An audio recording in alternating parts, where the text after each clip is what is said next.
Alright, what's up guys, it's Zero here, and we are finally here for our very late monthly tier list. This month we got support for Gav, Blademaster, Gurguit, and then we got introduced support for DI in the form of Sharheart. And honestly, most of the support hasn't done much of anything to the actual meta, but we will talk about it regardless. So, without further ado, let's start. So, S tier is like the tippy top of the meta, the decks that you should expect to run onto a ladder a lot, and the decks you should expect to see in tournaments a lot. A tier are the solid decks, but aren't like the super top meta threats, and B tier are the playable decks, but aren't exactly like the best. So yeah, so I'll just put all the new decks at the very end. So I'll talk about these last. So 1, 2, 3, and 4. These are the 4 new decks.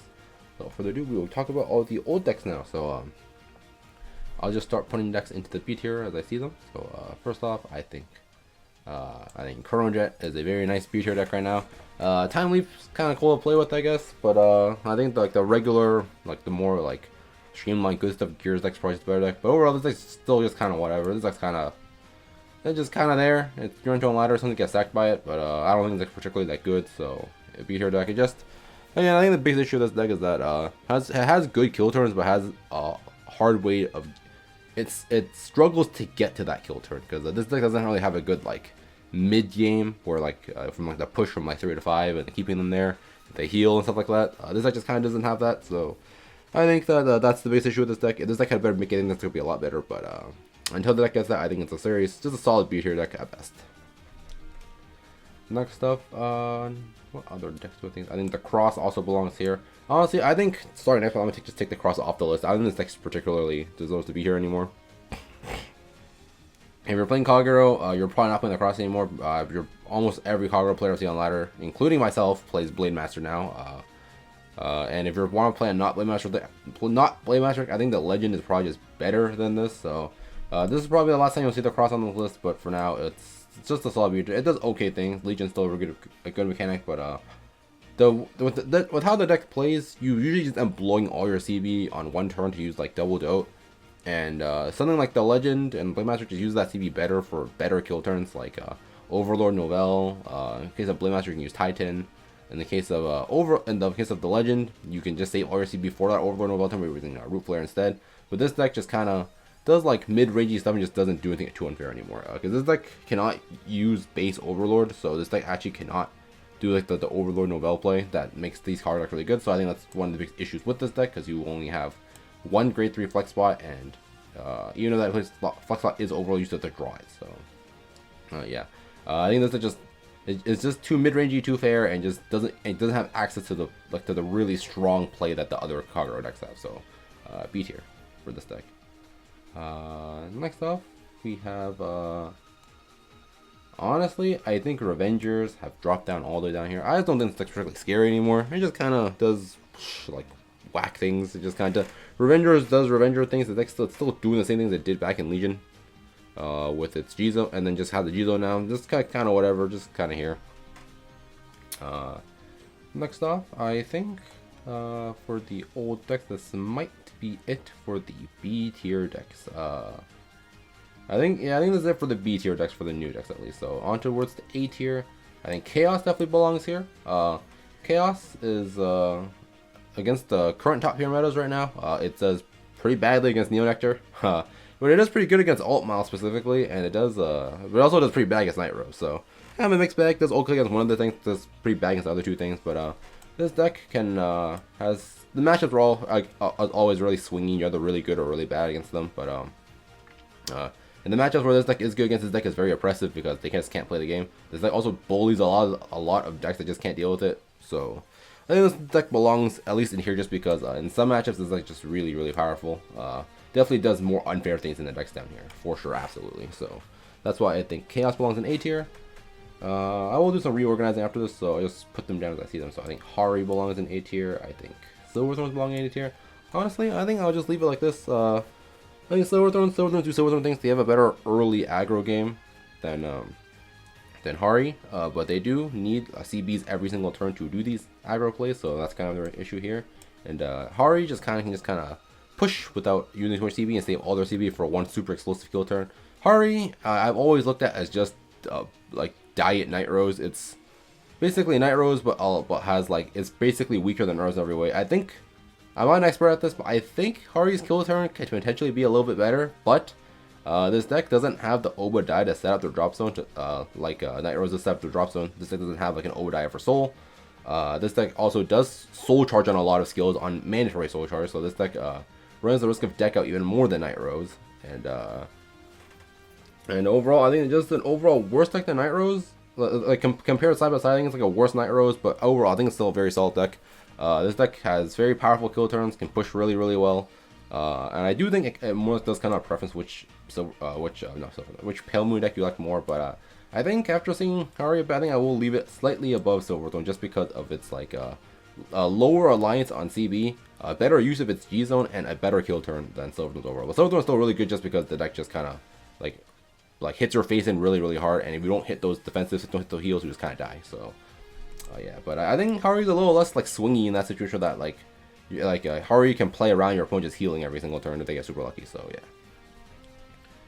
yeah. Next up, Messiah. I think Messiah's under all these decks. Messiah just kind of doesn't do anything too unfair anymore. It's cool, I guess. It can like lock stuff. It can like crit you. It have cool multi attacks, but overall, I think Messiah has fallen down from a bit. I think Chaos is actually better than Messiah now. I'd rather play against Messiah player than a Chaos player myself. So yeah, Messiah just does Messiah things, and we're getting support next set, so hopefully we get better main deck stuff, because I don't think the G zone's the issue here. I think it is the main deck. And the main deck from Messiah is lacking quite a bit right now. Nothing too unfair.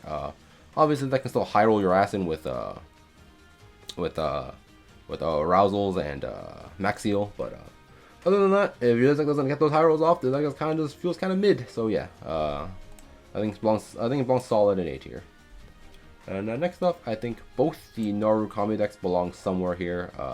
So Vanquisher and Brawlers. I think I'll do it like I'll do it like this. I'll do it under that. So Vanquisher, very fair deck. It just kind of does Vanquisher things. Just kind of pops intercepts. Sometimes pops in back row. Go face, which is pretty cool. Voltage does let you just ask for PDs a lot, so I think that is a pretty good improvement to the deck.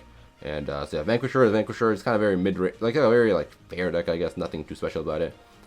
Brawlers are only here because they have a good matchup against Neo Nectar. If Brawlers did not have a good matchup against Neo Nectar, this deck would be nowhere on this list. But I think just because this deck has a solid matchup against the best deck right now, I think it warrants being talked about. Crossroad base can be kind of annoying too. I first said about Silverthorns, but Silverthorns also have Crossroad base, obviously. But Brawlers have it too, so Crossroad base is pretty good against a few decks because it makes their scaling a lot harder. But most importantly, this deck is a really good Neo Nectar matchups, and I think that's the one reason this keeps this deck on the list. If Neo Nectar was not here, it'd probably be like bottom of B, maybe even off the list probably. So, Brawlers are here with quotation marks. They are here solely because Neo Nectar is a good deck. I guess it also deals with stuff like Bermuda, because you just punch the entire board, but I think in that match you still get outpaced sometimes. Does okay against Aqua Force, and does okay against decks that can't scale properly against Crossroad base like Narrows as well. So has overall solid matchups across the board, but it's mainly here just because it's a okay meta pick. But other than that, it's kind of whatever. Next up, we have the Legend. I think Legend is like a very solid deck. I think Legend probably goes like somewhere here, probably. But yeah, issue with the Legend right now is that there's no reason to play Legend over Blade Master. Legend is a fine deck, but it's just overall worse than Blade Master, in my opinion. So yeah, the decks play very similarly. The end goal of the deck is both Overlord and Novell, in my opinion at least. But the way that they get there, Blade Master just gets there much better, much more efficiently. So yeah, that's why I think Overlord is like a middle pack A tier deck. And if you hear me say that, you'll probably know where I'm going to put Blade Master this month. But yeah. And then next up, we have Angel Feather. Again, I'll put this at the top of A tier. I've always put this deck here. I never thought this deck was particularly like too good. Definitely never thought it was an S tier deck or anything. But any top of A tier is good. It has access to on-command healing. Okay plussing, very good deck compression near the end of the game because you just put everything, all like your triggers back if you need to, and then have a deck of like low blank cards, high amount of triggers. So that's pretty good things going for it. But I don't think that there's anything too unfair to warrant to put it any higher than this, because I do think that's the biggest issue is that it is a quote unquote grind deck, but at the end of the day, the deck doesn't plus that much near the end of the game, where like you like need to be using a Wrath, need to be using Legions, which I guess the Batarel is a +1, but near the end of the game against other decks and also can also play a grind game. This deck just kind of runs out of cards near the end of the game.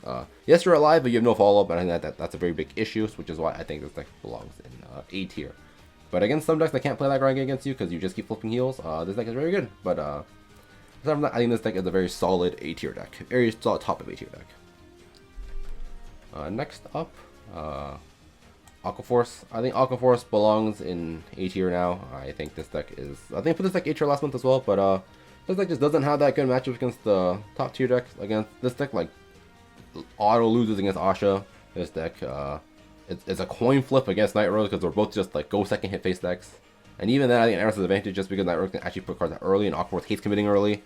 Against Alt Mile is also a coin flip match because they're both basically just go second. Hit face the 5 first stride and kill second stride decks.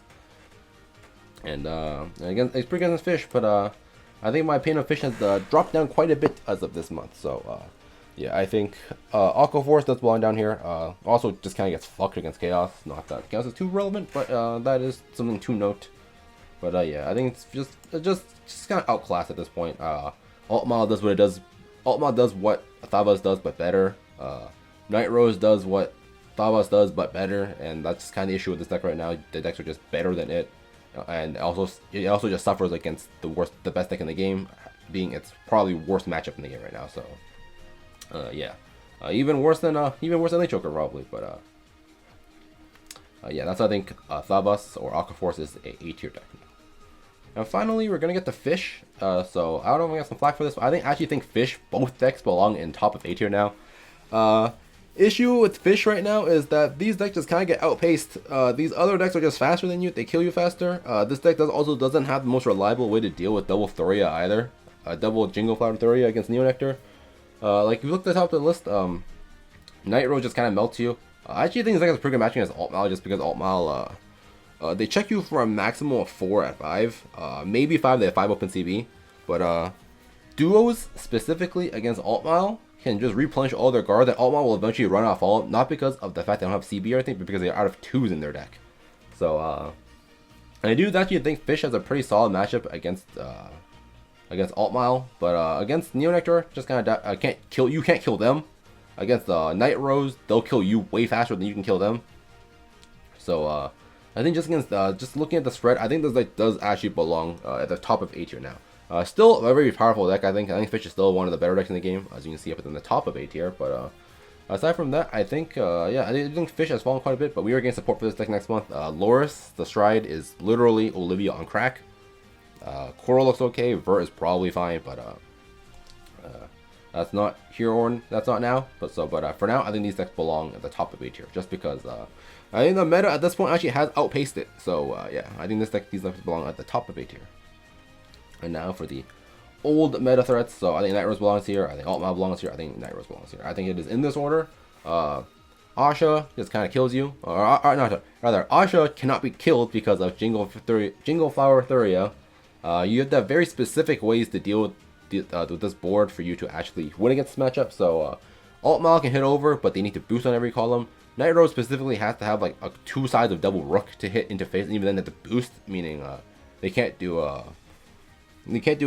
bone extensions anymore. But what Night Rose does have going in this matchup is that Night Rose can push early to force extra cards out of Asha early, so Asha doesn't want to really commit either, nor do like being rushed. So Night Rose and Alt Mile both have a playable matchup against Night Rose or against Asha.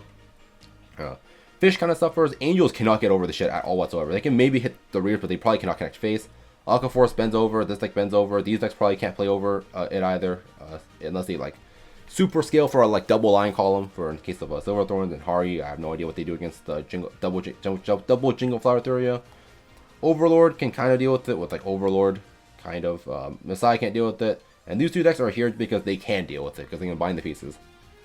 But just looking at it like this deck has a pretty solid match against the entire board. So Asha, I definitely think belongs top S tier. Alt Mile is just the go face rush deck now, so there's that going for it. Pretty good deck just because of that.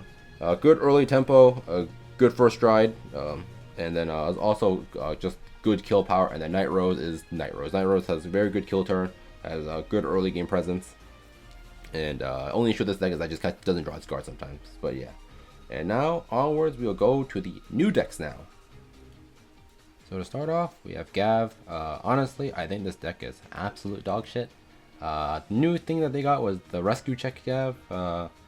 the thing with the issue with rescue check is that one, you put yourself faster to deck out.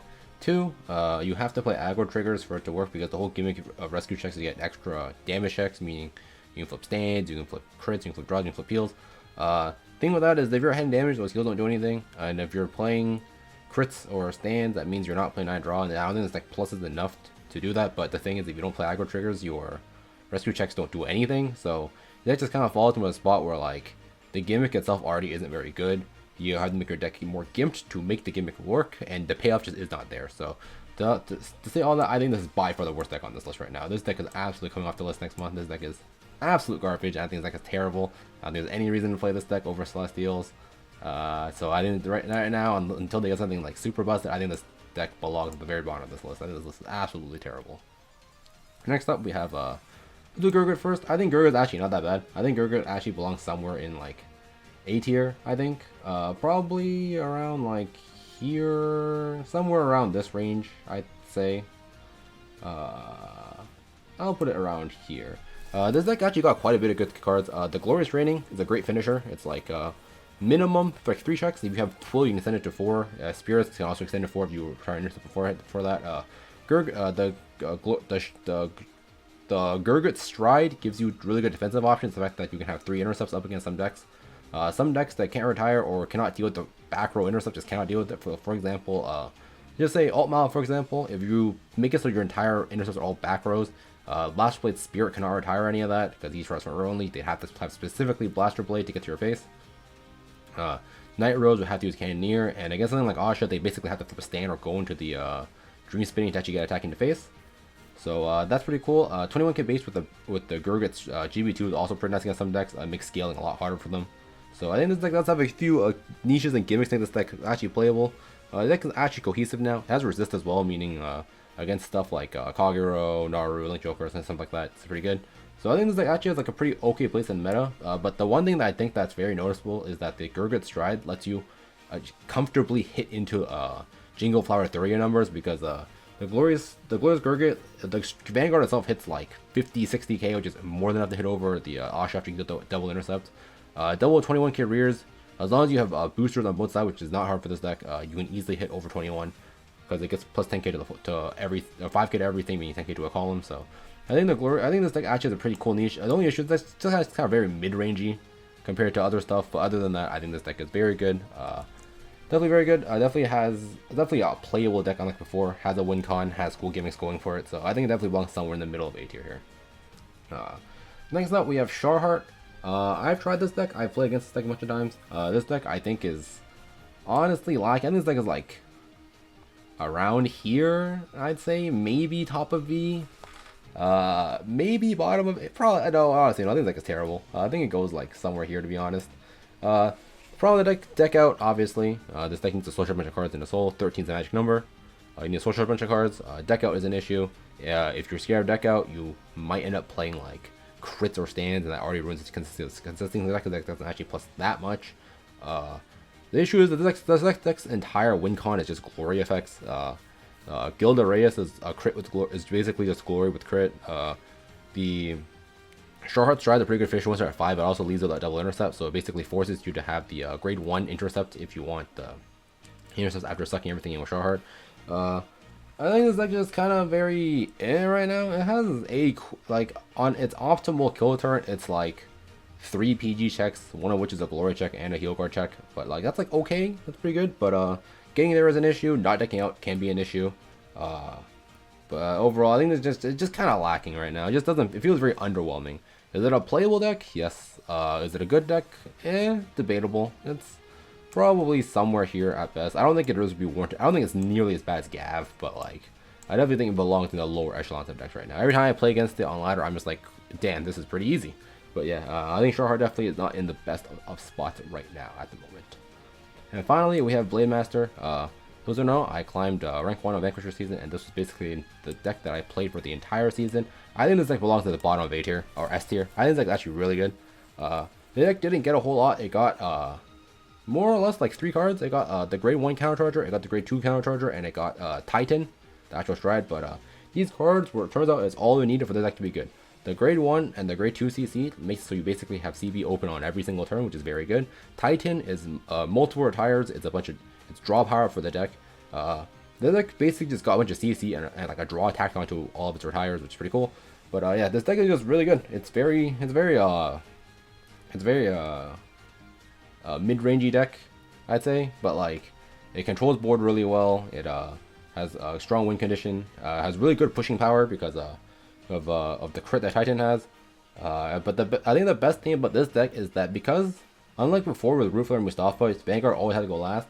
With Titan now, you stride, you retire a bunch of stuff, but since you have 2 crit, you can almost always play for a heal. And if you flip that heal, you're just in a great spot. And just being able to always play for heals is just really nice with this deck. I think that's one of the most understated things about this deck is that Titan almost always gets to play for a heal because if they say both players are at 4, or like both players are at 4, or your opponent's at 3, and you can push them once, go for the crit swing to get the check-in first, but while we're still staying within heal range, and then push the other column after. So yeah, it's just really good overall support because the grade 1 is a scaling booster that also CCs. The grade 2 is a solo attacker that CCs. Titan draws, has a crit on GB3, meaning you can play for heals. A mass retire, and Novell plus Overlord is a very powerful win con because by the time you just like kill off their entire board, they're forcing them to commit cards out of their hand that they don't want to. If they commit too many grade 3s or have to toss too many grade 3s to stride, you just kind of, because you force them to play stride cards on board as boosters, they basically just end up being a situation where they just die because they can't block the Novell hit. No defensives on the Novell is very nice. No 6 heals is really nice, and if you're a very rich individual like me and you have 4 Novells, you can basically force them to have 2 double grade 3 PG tutors in a row. And even if you don't kill them on the first one, but ripping that many cards off their board and their hand throughout the entire game like that, they basically won't have a follow up either. Which makes it so they can't kill you, and you can kill them on the crackback, which is really nice. So yeah. So overall, I think it's very nice deck to play. Very has a win con. Just overall very solid deck. I don't think it's unfair. I don't think there's anything too super unfair though. So that's why I don't put any higher than these. I think these 3 decks are still a little bit better than Titan, but overall I think Titan is still a very powerful deck right now. So yeah. So that's it for this month's tier list. Tell me what you guys think about it down below in the comments, and I'll see you guys next time. Peace out.